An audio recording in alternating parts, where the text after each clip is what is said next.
Hello everyone, welcome to Corner Maths class. A's salary is 10% more than B's salary, but how much less is B's salary than A's అంటాడు. అంటే A యొక్క జీతం B యొక్క జీతం కంటే 10% ఎక్కువ, అయితే B యొక్క జీతం A కంటే ఎంత తక్కువ అంటున్నాడు. ఈ టైప్ ఆఫ్ సమస్య ఇచ్చినప్పుడు మనకి అంటే 10% ఎక్కువ లేదా 10% తక్కువ అంటాడు. అయితే ఎంత ఇక్కడ తక్కువ ఇస్తే ఇక్కడ ఎంత ఎక్కువ అంటాడు, ఇక్కడ ఎక్కువ ఇస్తే ఇక్కడ ఎంత తక్కువ అంటాడు.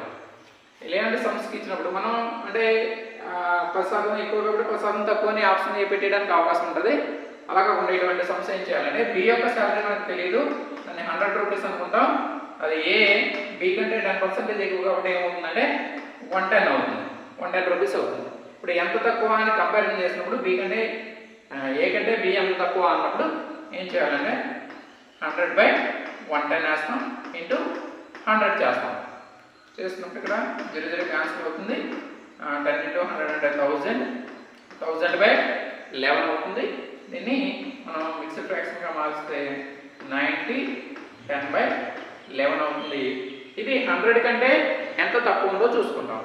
90 10/11, 10/11 అంటే దీనికి 1/11 యాడ్ చేస్తే ఇది 1 అవుతుంది. అంటే 90 + 1 91 అవుతుంది. 91కి 100కి 91 అంటే తక్కువ 9 తక్కువ ఉంటుంది. కాబట్టి 9 1/11% అనేది మనకి ఆన్సర్ అవుతుంది. కాబట్టి option D is the right answer. Thank you. Video నచ్చినట్లయితే లైక్ చేయండి, షేర్ చేయండి, సబ్స్క్రైబ్ చేయండి.